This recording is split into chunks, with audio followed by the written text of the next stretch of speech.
We're all set? Okay. All right. Welcome, everyone. My name is Antoinette Krause. I'm the Executive Director of the Pennsylvania Health Access Network. We're a statewide advocacy organization that makes sure individuals and families have a say in decisions that impact their health. We also operate a statewide consumer assistance program where we hear from individuals across the Commonwealth about what's happening in their health insurance. We also help enroll them in health insurance programs. And one of the things that we hear most often about is surprise medical bills. So 2 years ago, we did a study with Altman and Robert Wood Johnson that showed 1 in 3 Pennsylvanians receive surprise medical bills each year. Many while seeking emergency care, and most of them don't know where to turn for help. We're here today to celebrate the No Surprises Act. It's a game changer that allows patients to focus on their care rather than worrying about unexpected bills, even when they did everything right and sought in-network care. Thanks to Governor Wolf's executive order that's being announced today, patients in Pennsylvania who continue to receive surprise medical bills will now have a clear way to resolve their bills and get questions answered through the Pennsylvania Insurance Department. We also applaud Congress and the Biden administration for their hard work to make the law a reality, but we know the hard work starts now in implementation in Pennsylvania. And we're excited today that we're here with champions, both Governor Wolf and Commissioner Altman, to talk about what this means for Pennsylvanians and how we're going to bring real relief to the Commonwealth. So with that, I'm going to hand it over to Governor Wolf. Thank you very much. So thank you, Antoinette, and I want to say welcome to Commissioner Altman and also Michael and Laval. Thank you very much for both of you being here. This is a big day for Pennsylvania, and I think the United States. You're right. The federal government has passed this bill, and we're implementing it thanks to the good work. I'm already saying this to the commission, the Insurance Commission, but it's really important that from today, actually January 1st, technically, right? Pennsylvanians know they are no longer going to be responsible for surprise medical bills. Medical emergencies, surgeries, major medical procedures are stressful enough on their own. But for too long, as Antoinette said, Americans have suffered the added stress of worrying about surprise medical bills. These bills can cost thousands, or in some cases even hundreds of thousands of dollars, and they cause immense financial strain for Pennsylvanians. So, I mean, look, when you're going through a major emergency care, some surgery, you really don't get to choose who's going to save your life. And even if you pre-schedule a procedure at an in-network facility, and sometimes you can still be surprised by an out-of-network provider who is on the team, unbeknownst to you, performing the procedure. And that's where the federal No Surprises Act comes in. Beginning January 1st, 2022, Americans will not be on the hook for surprise medical bills any longer. And this is important for every single Pennsylvanian to know. Starting January 1st, you are not responsible for surprise medical bills. This law provides necessary protections for Pennsylvanians, and this will bring some peace of mind to anyone who needs medical care. This is just one more way that all of us are trying to bring health care to more people, make it more accessible, and make it better for more Pennsylvanians. Not just for some Pennsylvanians, but for all Pennsylvanians. And we know that historically there have been stark inequities in our healthcare system, in healthcare coverage, in access, in outcomes in Pennsylvania.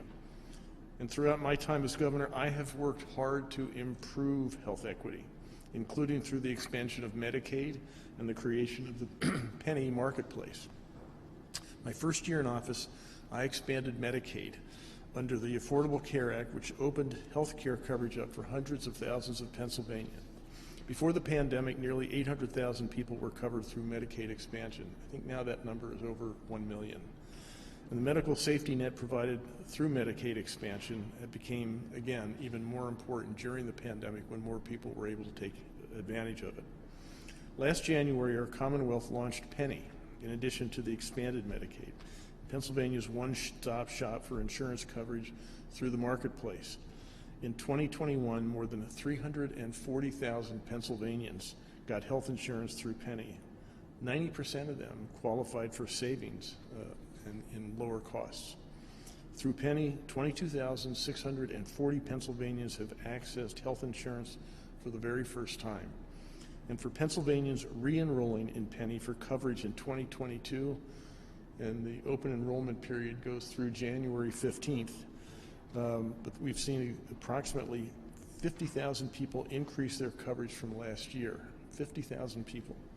During my time in office, Pennsylvania reached the lowest uninsured rate ever again in the Commonwealth's history, and insurance rates are now the most stable year over year than they've ever been.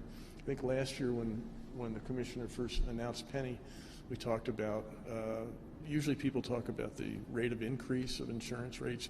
Last year with Penny, we actually announced a decrease in insurance premiums.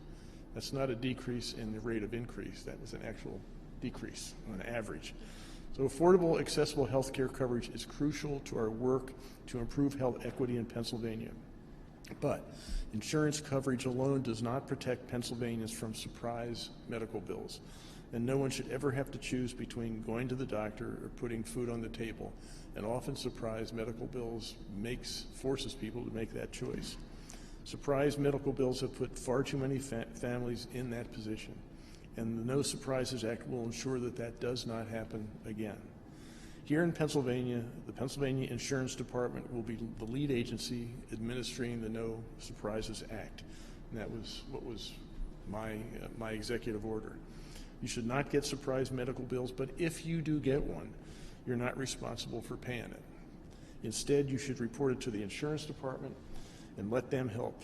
To share more about that, let me turn this over to the expert on this, Commissioner Jessica Altman. Commissioner.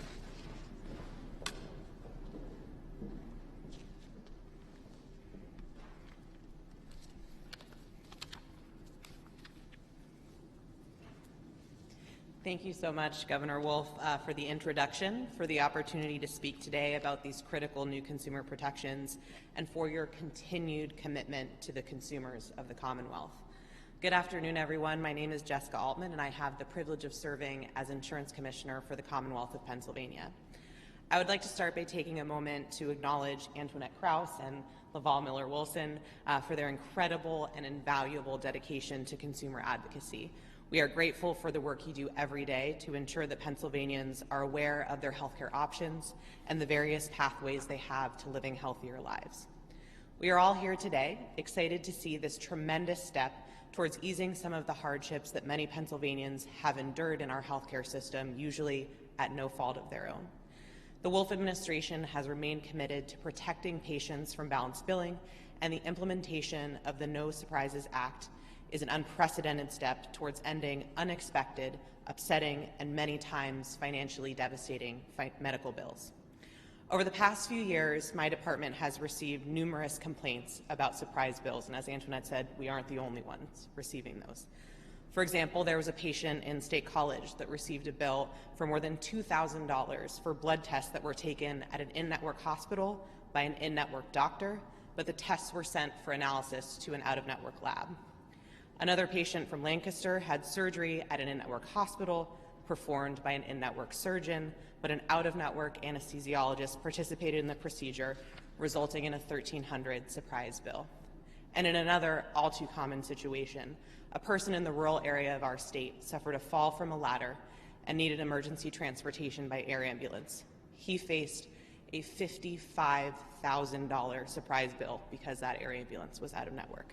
And these are just three of the more recent complaints that we have received.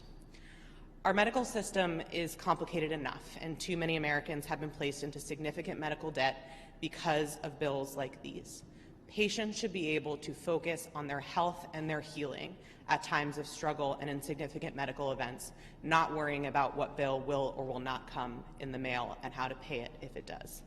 And so my department stands ready to implement this new legislation and protect patients who act in good faith navigating our healthcare system.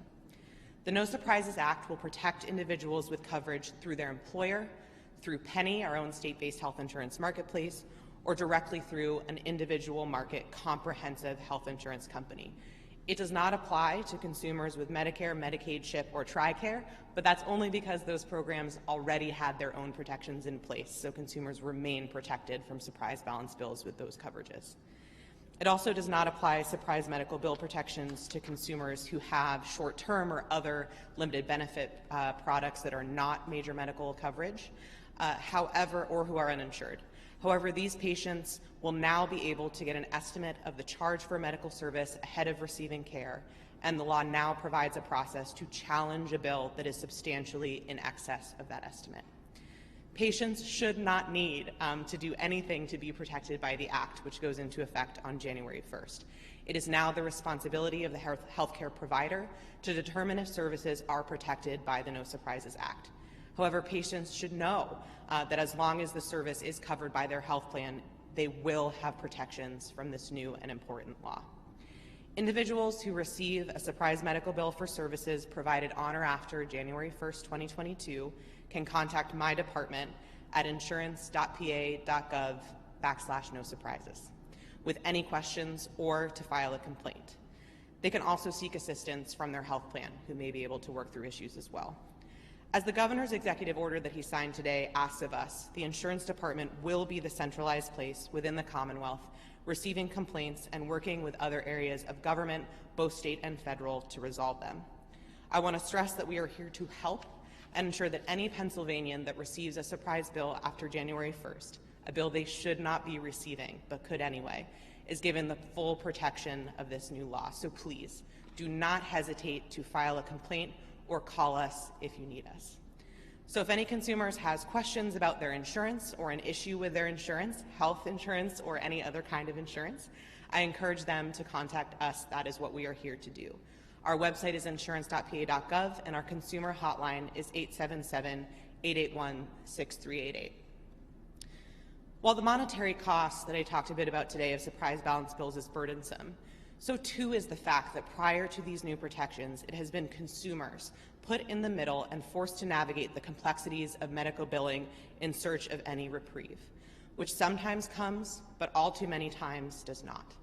No one can tell that story as well as a consumer who has actually lived the experience, and so it is my privilege to introduce Michael, who will share his personal encounters with surprise medical bills. Michael, thank you so much for being here today and sharing your story.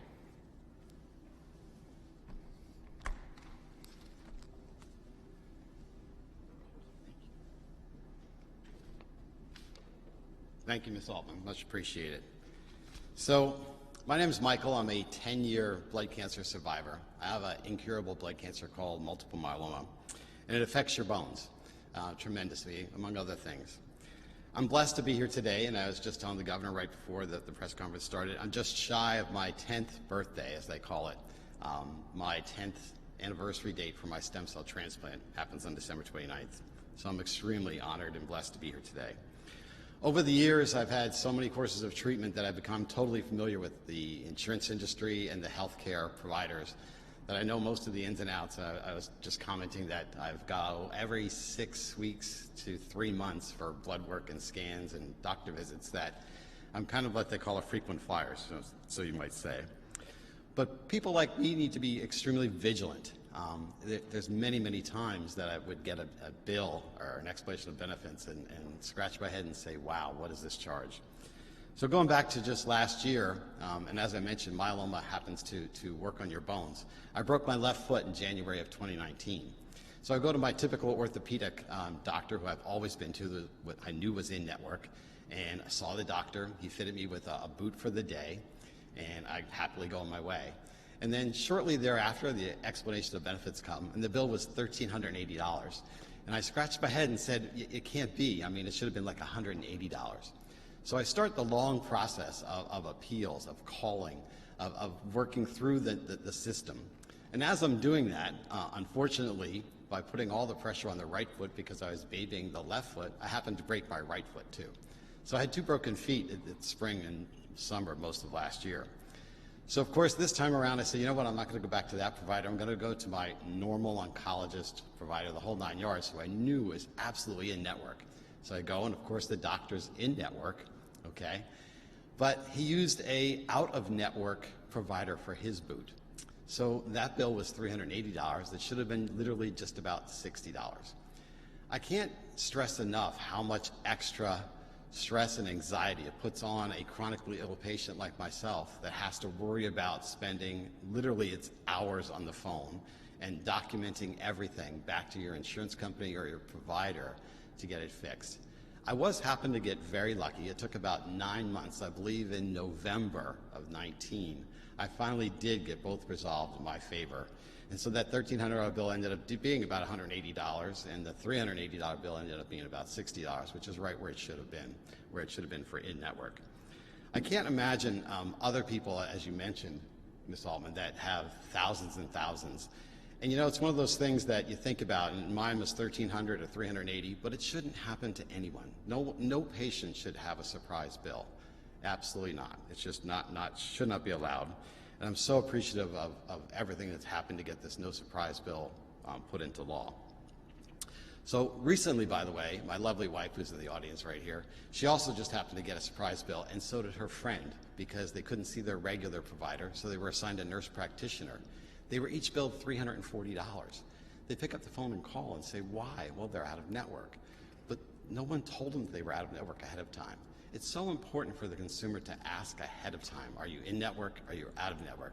And it's so important, and now it's going to be awesome that the insurance department is going to be able to help a consumer. I can't imagine how much easier it's going to be. It would have made my life easier maybe a few months ago, huh? So anyhow, I want to say thank you for having this bill, the No Surprises Act that goes into effect January 1st. It's so important for patients like me. So thank you, Governor Wolf. Thank you, Commissioner, for making it happen. So I'd like to introduce Laval now, who's going to talk a little bit more.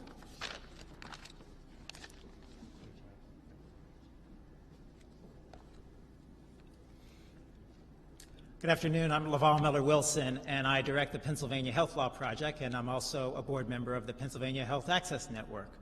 And Michael, thanks so much for your story. When people are sick and ill, they feel like they're doing battle all the time just to deal with the illness, to overcome that, to get well. And folks shouldn't have to battle insurers and providers at the same time.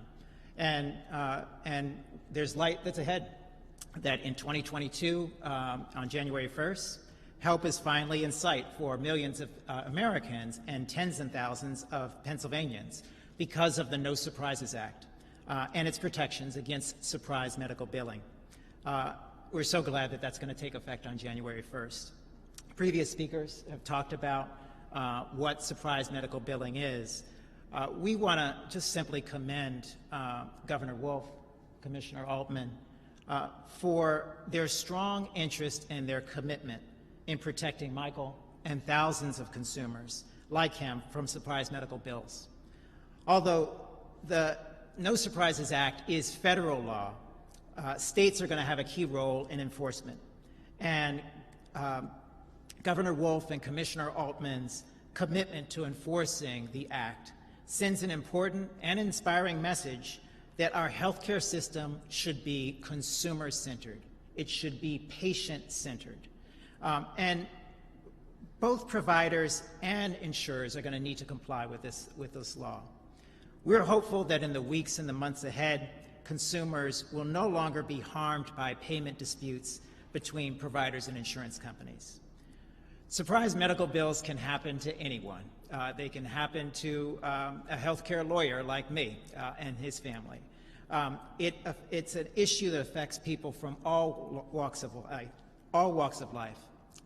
But it's especially worrying to working people. It's especially worrying to people that are on a fixed income, who have limited resources to handle additional unexpected medical expenses. Insured patients are willing to do their homework, to follow the rules, like Michael was saying, of their health plan, especially about staying in network and trying to keep their care affordable. But no one should be expected to ask during an operation or during emergency treatment who's in their insurance network. To a large extent, as I noted before, oversight and enforcement of the Act is going to be from the insurance department. But it's also going to have to rely on complaints. And that means educating consumers about their rights. And the Health Law Project and the Pennsylvania Health Access Network stands and we'll be working with the state to make sure that consumers understand that they shouldn't be overbilled for emergency services, shouldn't be overbilled for non-emergency out-of-network services. We're committed to partnering with the Wolf administration and others to help the public understand these new rights and how to exercise them. So I appreciate this chance to offer these remarks. Congratulations again on the work that's ahead. We're going to be with you side by side. I'm looking forward to 2022. I'm going to hand things off back to the governor.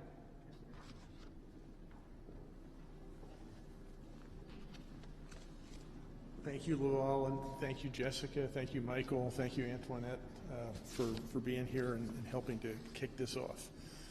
So, are there any questions? Great. All right. Well, thank you very much, and Jessica, again, thank you. The executive order, I think, as you said, Laval, the Commonwealth states are being given responsibility for implementing this federal law, but within the state we have different agencies that will be working together, but it'll be coordinated and led by the department that Jessica leads. So thank you for your leadership on this issue. This is really important. And again, thank you, everybody. Thank you, Governor. So